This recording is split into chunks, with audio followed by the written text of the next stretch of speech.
Here we go. Because we got Dr. Jessica, holistic vet, Dr. Jessica Levy, holistic vet, and we have Julie on the wing. So just hold on a second. Let's get to the trivia question. You are in the woods. It's dark, and there's some owls around you. There are 22 eyes in the dark. How many owls are there? Dr. Jess, what do you think? I don't know. I feel like this is a trick question. It's going to be a trick one. What do you think, Hope? How many owls? How many owls? 11? 11. Right? Why is it not 11? What? Because Why is it not 11? Tell me now. No. Okay. Is that what you think, Dr. Jess? Yes, of course. Like... No. Yeah. No. Okay. Each owl has two eyes. Right. Okay. But there's 10 owls, not 11, because 2 of the eyes are yours. You get that? No. You are in the woods. Yeah, It's dark. There are some owls and then around you. There are 22 eyes in the dark. How many owls are there? Got it. 10. Because 2 of them are yours. Love it. There you go. Okay. Back to Julie. Back to sanity. Yeah, somewhat. But anyway, hey, Julie. Hi there. Okay. So, Dr. Jess. Yes. Go ahead. Oh, 2 other questions. One about, are raw eggs okay? And the other one is about changing food. Normally you recommend changing their diet up all the time. Mm-hmm. With a dog with diabetes, should I stay to 1 or go ahead and change it up?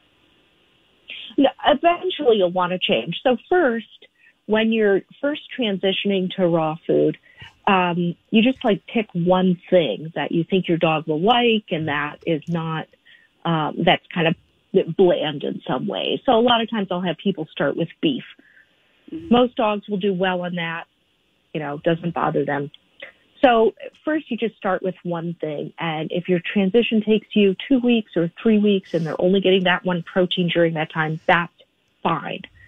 And then once your dog is on that food for 3 or 4 days or a week and you feel comfortable and confident that things are going okay, that's when you say, okay, now I'm going to try another protein.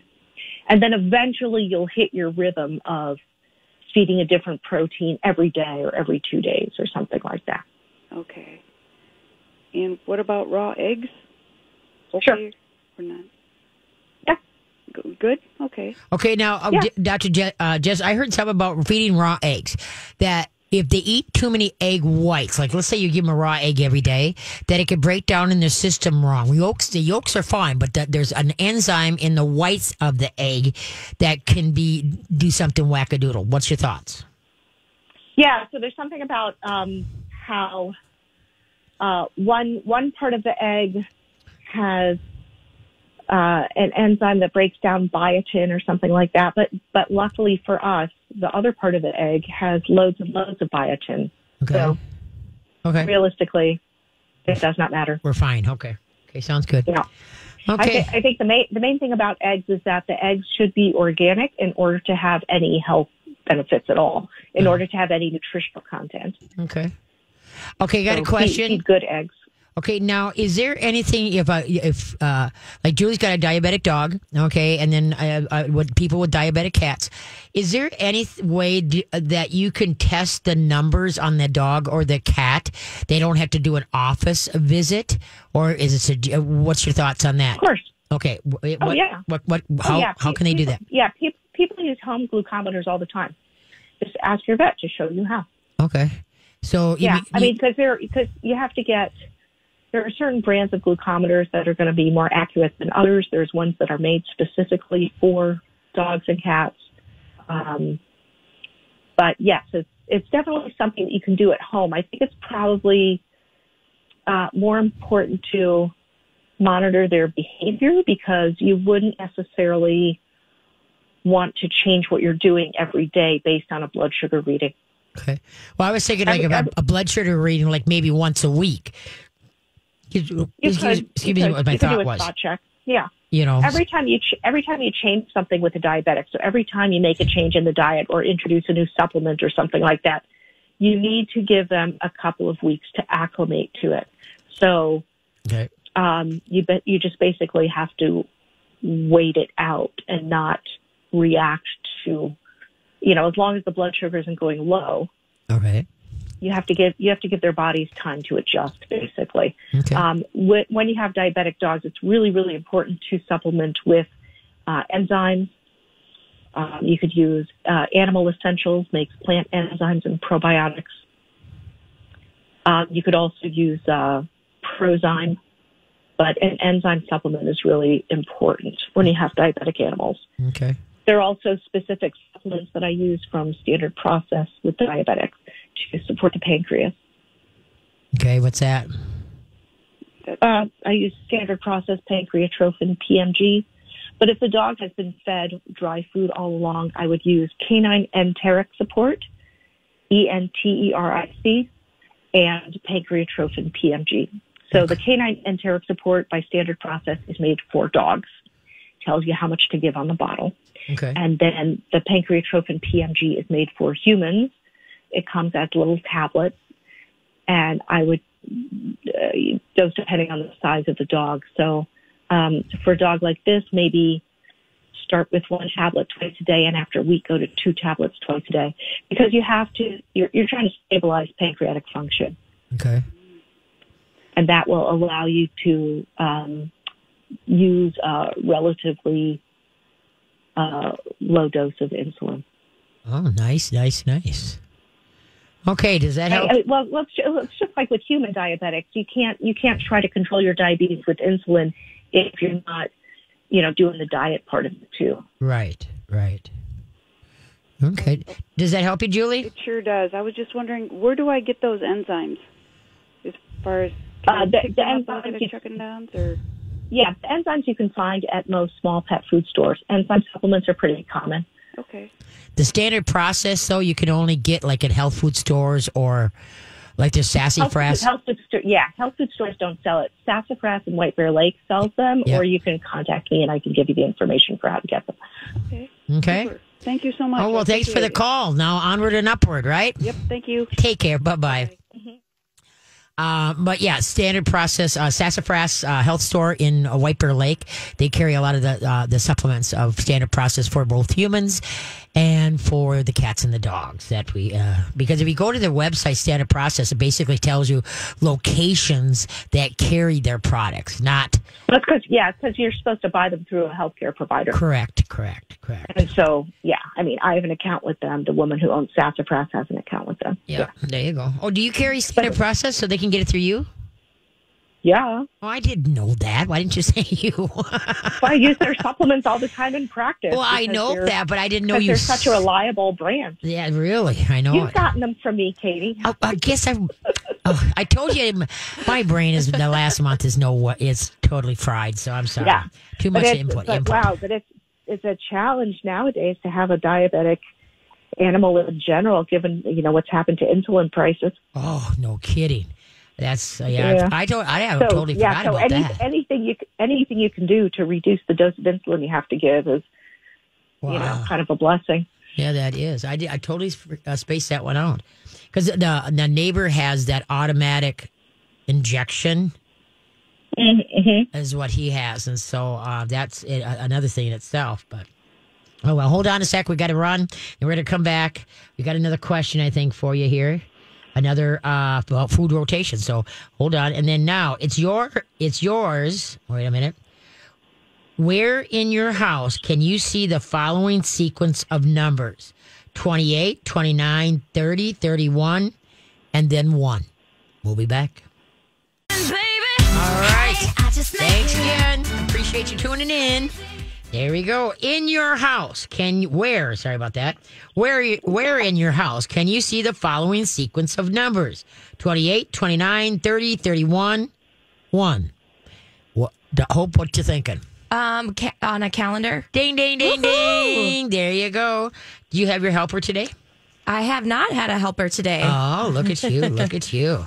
There you go. Okay, we got Dr. Jessica, holistic vet. Dr. Jessica Levy. You're going to go to mytalk1071.com, go to my show page, and you can get a link to her website, and you can email her there. Or, Dr. Jess, why don't you give it out on over the air? How can they get a hold of you? My website is holistic-vet-care.com. Yay, there we go. Okay, who's on the line? We have Gina, and she has a question about food rotation. Okay, hey Gina, how you doing? Hi, how are you? Good. What can we do for you? The question is, I'm feeding my puppy Nutrisource puppy food, but there's only one kind available, the chicken rice. How do I rotate food? How old's your pupper? 12 weeks. 12 weeks? Did you say 12 weeks? Yes. Oh, okay. Okay, well, what you can do is that you could add other things to it. You can do some, supplement with a little bit of raw, maybe like the beef. Okay, whereas you give them some of the kibble, that's a puppy food, but then you also can give them some of the raw. Dr. Jess, what do you think about that? Yeah. Yeah, okay. I think that's a good idea. Yeah, because, on the back of most puppy foods, it says feed a year to 2 years. Truth be told, when the dog, if you're feeding a high-grade food, most of the rest you can go into, like when they're about 4 months or even, 3-4 months, you could just start rotating into other formulas. A lot of people, if it doesn't say puppy, they think they're going to harm their dog. But if you're feeding a high quality diet, a good brand, or then, like I say, every dog, every cat should be on some sort of raw food, and it's just good for them is what it is. So that's about the best way. Like also, so never feed full kibble is what you're saying. Yep. Well, I wouldn't. Okay. That's in my house. Because I do dehydrated, I do freeze dried, I do raw, I do kibble, I do. If I'm making an egg for myself, I'll make one for the dogs, and that's their breakfast. You know what I mean? Because dogs are put on the earth to be scavengers, to eat everything and anything and never skip a beat. And then they get into our house, and we feed them the exact same thing for way too long. And then if they get into the garbage or get into something yucky, then their system is almost as it's an ER visit, because their digestive system is kind of in the toilet because they've been eating everything, the same thing for too long. And start that at like 4 months? Well, yeah. No, you could give them pieces now, at 12 weeks. Let's say you go get, some raw, and then just thaw. Some of it comes in nuggets and some of it comes in pucks. And so what you can do is take a pinch and give it to a treat here and there, so you acclimate the dog's system to the richness of raw, okay, instead of the process. And so that's why you buy them in the small rolls, because I see it come in the big cubes. Do you freeze it, or do you... Say again? Do you freeze the raw food? The raw food? Just buy small amounts? Well, it depends. If you buy the formulated raw, it's already frozen. And it's usually in pucks or like nuggets, all right? Oh, okay. And then if you do your own, now, Dr. Levy, what about now your own, as far as using ground hamburger, ground turkey, chicken? What's your thoughts on that? You can. I mean, usually if you're just starting out, then maybe you only want to, have a small amount thawed at a time. Mm-hmm. Okay. If you're going to just start introducing it to your dog. Okay. Mm-hmm. But then there are so many different ways of feeding raw food. So there are plenty of bulk raw food suppliers where you can buy ground raw food in 5-pound chubs. So if you can see that if you're only going to use a little bit of raw food, then you don't want to have 5 pounds thawed out at a time. So that's kind of for the future. To research how to do that. What? Is there a good resource to research how to do that? Introduce raw foods. How to feed raw? Yeah. Oh, you just start with something that you think that your dog would like, and start feeding small amounts along with their regular diet. Okay. Woody's Pet Food Deli is great at giving out samples, and they do a lot of raw feeding education as well. So that might be a good resource for you. Woody's Pet Food. Go ahead. Woody's Pet Food Deli. There's one in Minneapolis. There's one in St. Paul and one in Woodbury. Okay. All right. And you can find them at woodyspetdeli.com. Yeah. Okay. You could also get feet. Oh, I did that. Do what? Okay, what's that called? The one Dr. Becker, Karen Becker's book. A real food for dogs and cats. Becker. Yeah, however. Yes. However. Okay. Disclaimer. Okay. Love Dr. Becker. Yeah. Her book, I feel, is excessively complicated. Oh, is it? Okay. I think so. I think if you read that book, like me, I would never have started feeding raw. That was the first raw feeding book. My gosh, yeah. Okay. And that's why I always recommend Timothy Schultz's book, Natural Nutrition for Dogs and Cats, because it's simple. Ian Billingshurst's book, Give Your Dog a Bone, makes it even more simple. Okay. It's because it's really easy. And I think if you go online, if you look at websites, if you look at raw feeding groups, if you look at Instagram, you can very quickly become overwhelmed and feel like, oh my gosh, no. Yeah. Okay. Like there's no way I can do this. Which book? Natural Nutrition for Dogs and Cats by Timothy Schultz. That's with a K. Kymythy, Schultz with a TZE. And Give Your Dog a Bone is my other favorite raw feeding book, and that is by Ian Billinghurst. Okay. Okay. Thank you so much. You betcha. Take care. Thanks for the call. Bye-bye. Say, Dr. Levy, I'm racking my brain here. Somebody turned me on to a site that really makes it easy. It's called Pooch something, and I can't think of the name for the life of me. I shared it with you, and you had not heard of it, but it's called Pooch something, and where she helps you understand how to do it, and it's really easy. Even a gal that was a vegetarian wound up doing her dog through this website, how to feed raw, and it was really interesting. But it's called Pooch something, and for the life of me, I know I'm going to get home and it's going to sit on my desk, and I'm like, oh, why couldn't I think of that? But anyway, I can't remember. I know I looked at it, and I have clients who work with raw feeding coaches, right, online, but also I find so they come in and they're like, okay, my raw feeding coach gave me this recipe for my dog. I tell you what. Anytime I look at a recipe and it's got more than 5 ingredients, my eyes start to glaze over. So I always just like to remind, like, raw feeding is really, really, really, really simple. Yeah. You don't have to create a meal for your dog. You're not running a restaurant. All you have to do is feed one thing at a time. Keep it simple. Keep it simple, stupid, right? Well, because I always think, too, like your dog is not going to find a dead cow in the field and pick some dandelion greens to eat with the cow and pick some raspberries to eat with the cow and steam some sweet potatoes to eat with. No, you find the dead cow, you eat the dead cow. Then the next day or a couple days later, you find some dandelion greens, you eat those. Yeah, that's true. That's very true. Yeah, so you can keep it. And so that's why dogs are omnivores, not carnivores. Correct? Well, I think they're carnivores. Like, anatomically, they're carnivores, but they are scavenger species. Yep. So it's nice to think of dogs as predators, but dogs are opportunistic, right? They'll kind of eat anything they can fit in their mouth. Yeah. Yes. Whereas cats are much more limited. Cats are true, cats are obligate carnivores, so their diet is very limited. Okay. Oh, well. Now, the whole thing is rotation, and variety. And usually the best way to think of it is what we used to do in our classes was balance and variety over time, and time is 1 week. You're not, if you want to change it up every day once your dog gets used to, rotation diet, that's up to yourself. But otherwise, it's balance and variety over time, and time is 1 week. Because we're hoping, as in humans, in 1 week we've gotten enough from what we ate to keep us healthy. Okay, but we're not counting every little dot and such like that. You're just hoping that balance, variety over time is 1 week, that we have gotten enough to sustain our, us in good health, the right vitamins and such like that. Correct? Mm-hmm. Yeah, and I also think, too, people find it overwhelming to get started because of this idea, okay, I've got to have variety in the diet, and I got to make sure it's balanced, and I got to, not right off the bat, you don't. Okay.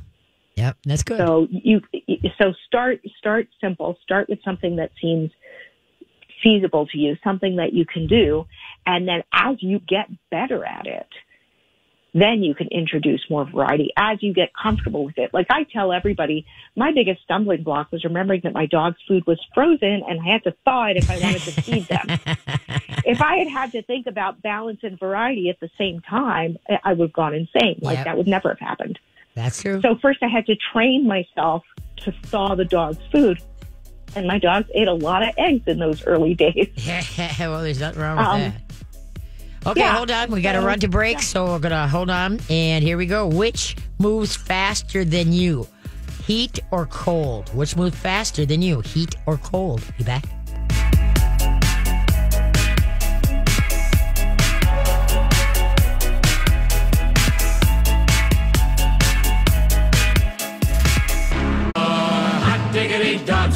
All right, we got callers waiting, so we want to get through this. We got Dr. Jessica Levy, holistic vet, holding too, so it's a very special day. Which moves faster than you, heat or cold? Dr. Jess, you want to take a chance? Heat. Okay, and your reasoning? Gas. Well, you're right. Heat, because you can catch cold, but you cannot catch heat. I like it. Yeah. There you go. True. There you go. See. Oh, we're such a well-versed of information here. We sure are. Okay, who's up next? Yeah, let's take Peggy's question. Okay. Hi, Peggy. How you doing? Thanks for holding. Hello, Peggy. Hello. Oops. Let's go to the next one. All right, let's go to John. He has a question about feeding times. Okay. Yes, John. Hey, John. How you doing? Yeah, hi. Hey, thanks for taking my call. Oh, thanks for calling. My 4-year-old pit bull Labrador mix regularly wakes me up between 3:30 and 5 a.m. Every morning because he's hungry. Okay. And so I feed him, put him out, and I try to go back to bed, but I can't get to sleep. So he's pretty restless, but I need my sleep. Is there any way I can fix that? How long have you been doing this to you? 4 years. First of all, you're the one with the appeasable thumbs, okay? If somebody's asking for dinner at 3 o'clock in the morning, it's like, never mind. Because you just got to put your foot down, not answer it, and then just, in the first 3 days is going to be the worst. And then all of a sudden he's realized he's not going to move you. When's his last feeding time? When's his dinner? Normally we feed him about, it's 5 o'clock at night. And I tell you, and he gets antsy if we don't feed him by 5 o'clock. Okay. Then you know what you're going to do? Start changing the time at 5. Sometimes you're going to feed him at 5:30. Sometimes you're going to feed him at 7:30. Sometimes you're going to feed him at 9:30. Sometimes you're going to feed him back at 5:05. When you get a dog that gets that so fixated on their dinner times, it's time to start rotating the times. And so then they're not sure when they're going to get their dinner. All right. And so anytime, like same with the morning, if he's nuts in the morning to get his food, then sometimes he gets fed at 5, when you want to get up. Okay. Or sometimes it's 10, sometimes it's 10:30. My dogs don't give me any time of day. When I go pick up their bowls, then they know chow is coming. But the thing is because I don't have a set time, it's within an hour and a half of, you know what I mean? A time frame.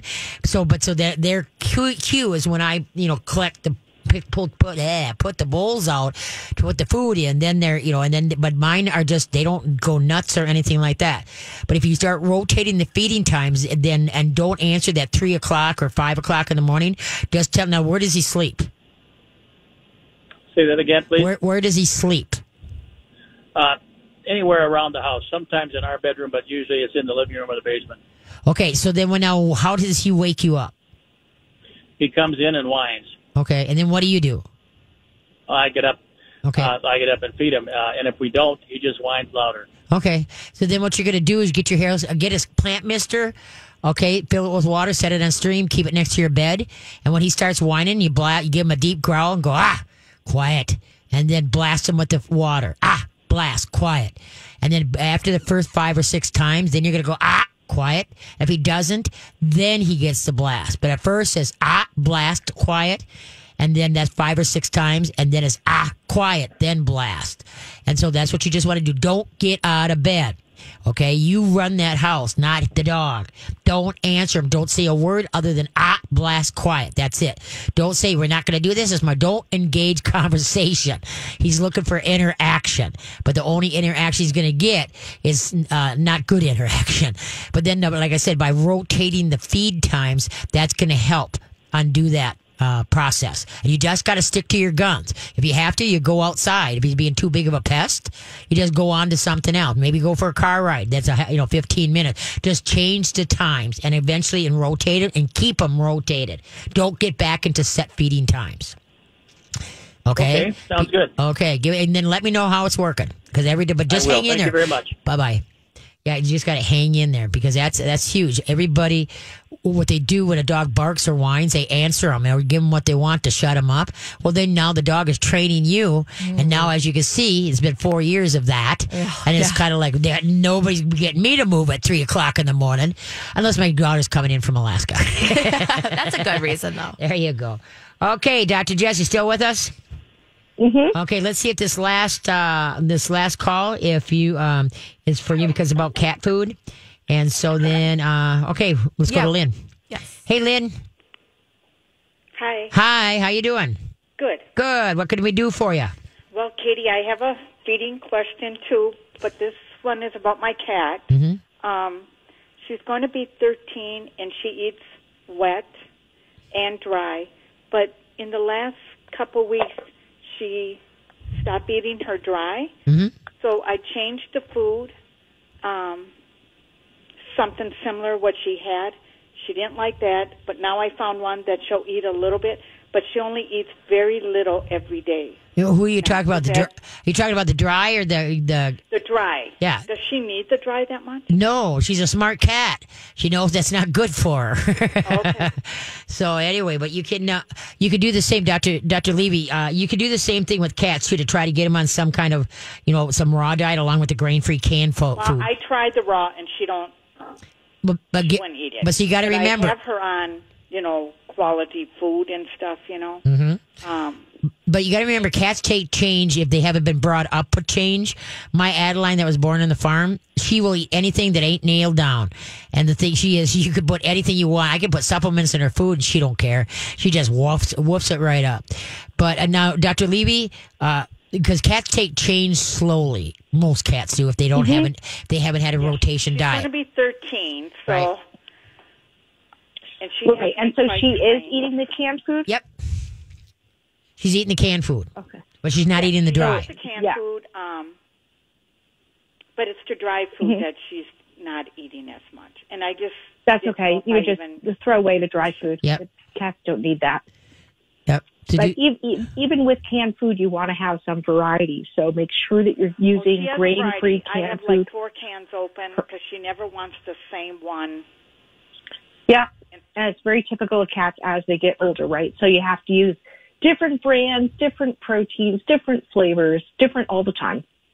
Yes, and I do that. Okay. You said you have 4 cans open. Where are you? You got them capped, right? Yes. And then are they in the refrigerator? Yes. Okay, when you take them out, you got to make sure you either put hot water on it so you bring it to room temperature. I do that. Excellent. And sometimes I put it in the microwave. No, don't put it in the microwave. Don't put it in the no. Microwave denatures things. And anyway, and it's already processed. And so the thing is that I always added water, hot water, always. Yes, nice. Ever since she's been a kitten. Excellent. Look at you. That's good. Yeah, because everything should be at room temperature. No, nothing should be cold, especially for cats or dogs. Even it should be room temperature. So that's good. Yeah, just put hot tap water on it to bring it to room temperature, and then try some raw. Like raw chicken, raw hamburger, stuff like that. Okay. So now, how much? The weight. Huh? Sorry. Okay. The way to introduce those things, there's very few cats. What? Okay. Okay, hold on. Stop. Okay, she's always been small. The most she's ever weighed was 9 pounds. Mm-hmm. But she's going to be 13. In the last couple of years, she's always been around 8. Well, now she's about a little over 7. Mm-hmm. How much of the canned food is she eating? I feed her. I don't know because I feed her whenever she wants. How much of a can does she go through in a day? 4 hours, and she only eats a little, but she eats it. How much of a can does she eat in a day? How much what? Okay. How much of a canned food does she eat in a day? It's hard to tell because I just put some on the dish. Okay, I do it so four, you need to pay probably 5 attention. times a day. Okay, we got to stop. This conversation is not going well. Okay, so the thing is that you got to figure out how much you got to. You know how much when you open the can, how much food is there? Okay, how much of that can do you go through? A fourth. What? All day? Little cans. All day? Oh no. So she probably. Maybe 1 can a day then. Then the big can, the 5-ounce can? Like a tuna can? No, she don't. Okay, I tell you what. Why don't you give me a call up at Katie's K9 and we're gonna revisit this. So you go to my website. She probably does about 4 ounces a day. 4 ounces. That's well anyway. Okay, so give me send an email to me. Go to mytalk1071.com and then go to my show page and send me an email, and then we'll address this more. Okay. So anyway, because we're just kind of getting discombobulated between the conversations here, and so that's right. So just go to mytalk1071.com. Go to my show page. Click on then we just said send an email. Type it in your information, and then I'll get back to you. All right. Okay. Okay. Take care. Bye bye. All right, Dr. Levy, there we go. Yes. Okay, now it's flea and tick season. We're going to quick grab this. Oh, wait a minute. We got to go to break. So then when we come back, we'll talk about that. I really appreciate you hanging in or holding on here. So it's a long, it's terrible when you got to hang on to with the phone. Okay, it always stays hot even when you put it in the refrigerator. What is it?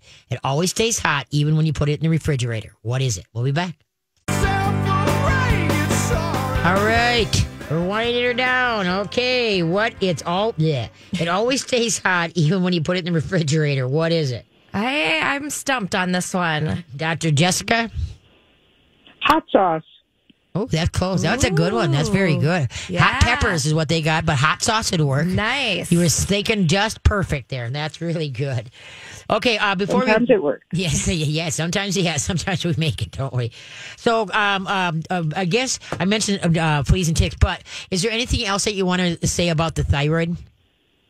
Did we cover it? Well, I think, the only other thing I was going to say is that, like, in dogs, so they have all these different thyroid panels, and sometimes they'll measure TSH, and they try to say, like I say, that if your thyroid hormone is low and your TSH is high, that's like your pituitary calling out to the thyroid, trying to wake it up.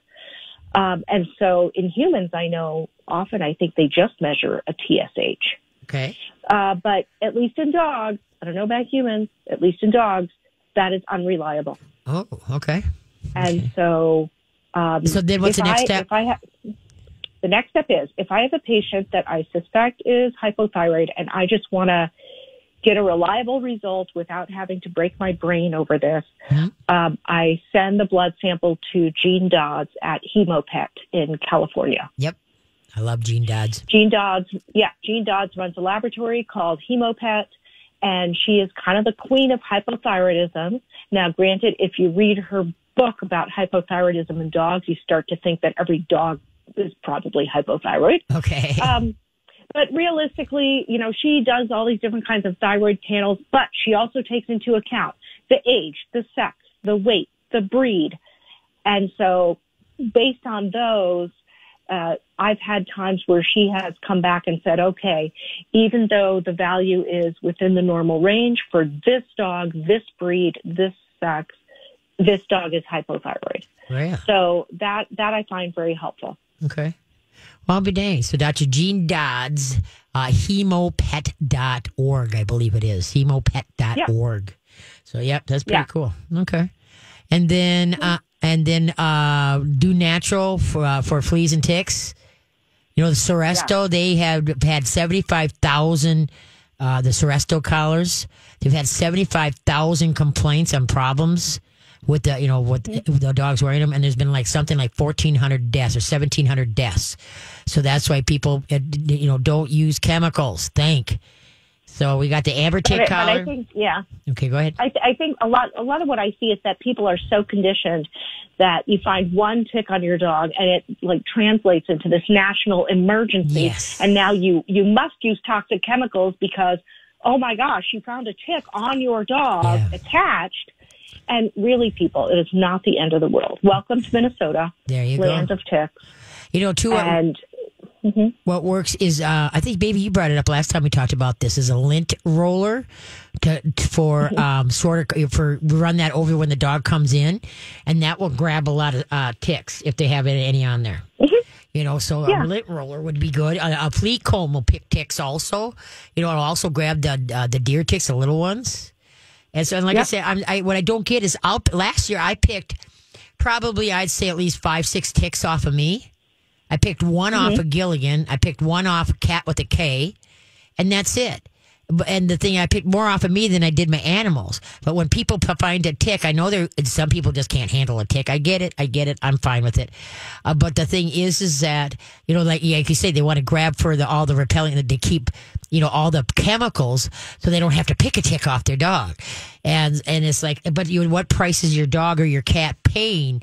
And then your environment, and you're sleeping with this dogs and stuff like that, and the cats. And you are so right. They are so conditioned about doing that. I'm just going, whatever, you know, so it doesn't wig me out. Does it wig you out, Hope? But that is true too. So even if you have put chemicals on your dog, or you're using one of these toxic collars, or you use the toxic stuff that you feed them that looks like a chewy little treat, you still want to check and pick ticks off. Mm-hmm. Like, you know, you can't be all like, well, you know, I don't have to check my dog even though we just went through the swamp because I fed them this toxic chemical. I would still pick the ticks off personally. Oh, definitely. Like I said, the lint roller is a good idea. The flea comb's another thing that you don't have to touch them. The ambertickcollar.com, that's something that helps repel. But diatomaceous earth and a baby sock, bug off. Then bug off garlic. That's what I use. Wondercide. Wonderside's got a good line of all natural products for dogs, cats, and in your lawn. Wondercide. But anyway, so that's the main thing, is just try to stop these chemicals, because it's bad for us and bad for our pets. And I just don't understand, you know, people not looking for other alternatives instead of. And another thing too is when you give those, I don't want to name any names, but any the pills that they take or whatever, read the side effects, read the labels, and if you're okay with anything that can happen on that, especially if you see the word seizure, right? They all have neurological side effects. So all the topicals, all the ones you feed them, all the collars, they all have neurological side effects. Yeah, and so it can be abnormal behaviors, it could be seizures, it could be tremors and tics and twitches and.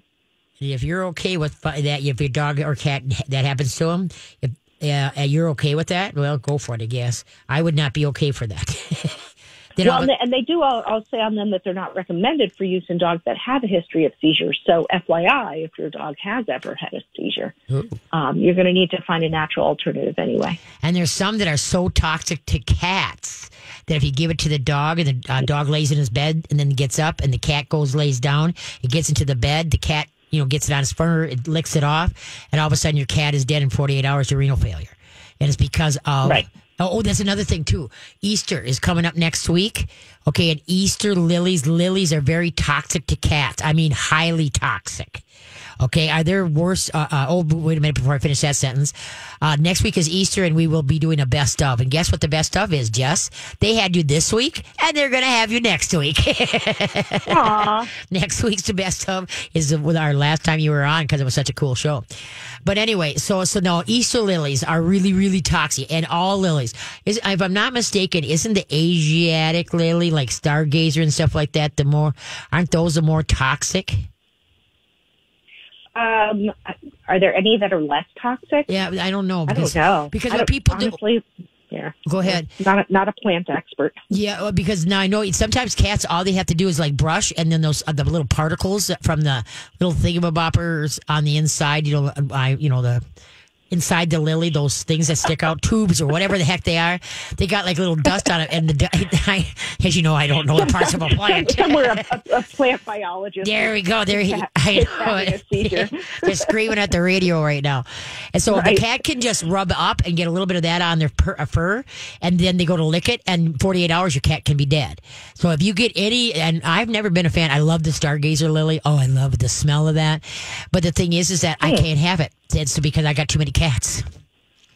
Yeah. And so that's why. And lilies, like by the time you see your cat chewing on it, it is too late. Too late. Yep.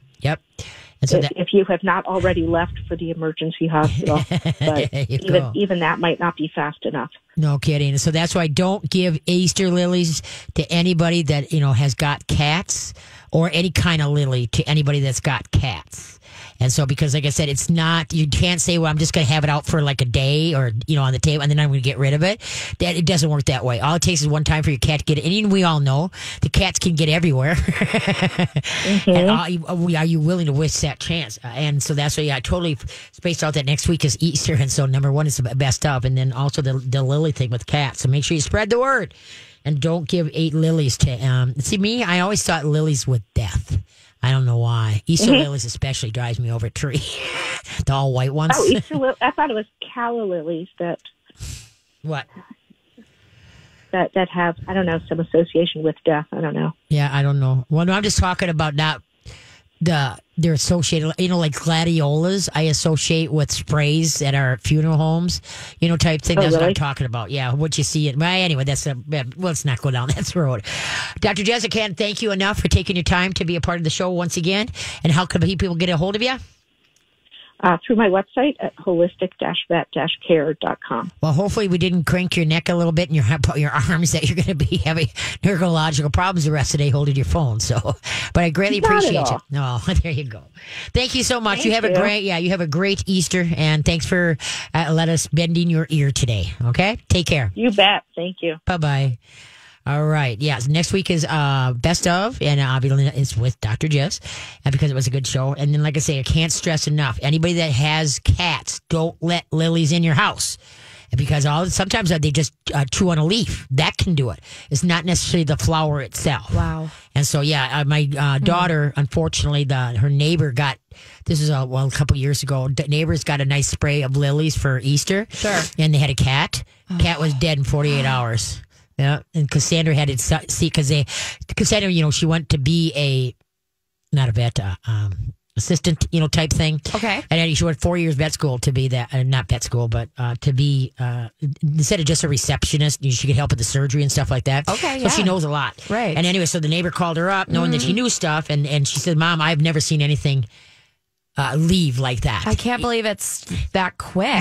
That's the thing. How quick it is. It's just crazy. Yeah. And so that's why, like I say, don't even allow the lily to come in your house. Not worth it at all. No. And like I say, don't think. And that's why, anytime somebody's nice enough to give me some flowers, I'll put it. I got cats inside and outside, so it's just like, never mind. Well, you all have a very happy Easter, and may the Easter bunny be good to your whole household, and I hope you have a very nice Easter. You too. And we'll be back in a couple weeks, and you can always email me. Go to mytalk1071.com and go to the Katie K9 show page, okay? Train on, folks. Until we meet again, happy trail. Okay, parachutes ready. Boy, the things I go through to get auto loan rates as low as 0.99% APR for 60 months on new vehicles with PenFed. You are aware that you don't have to be a military member to save hundreds on your auto loan, aren't you? Anyone can join PenFed. As someone terrified of heights, I probably should have looked into that. Probably. Drop me off at the shore. PenFed Credit Union. Visit PenFed.org/autos or call 1-800-247-5626. Advertised rates available through the PenFed car buying service. To receive any advertised product, you must become a member of PenFed, insured by NCUA. Grab a 30-day free trial of Live by Live Plus, and you'll get unlimited skips, commercial-free music, and all of the podcasts and live streaming events you can handle. Visit livexlive.com/podcast1 to learn more and start your free trial.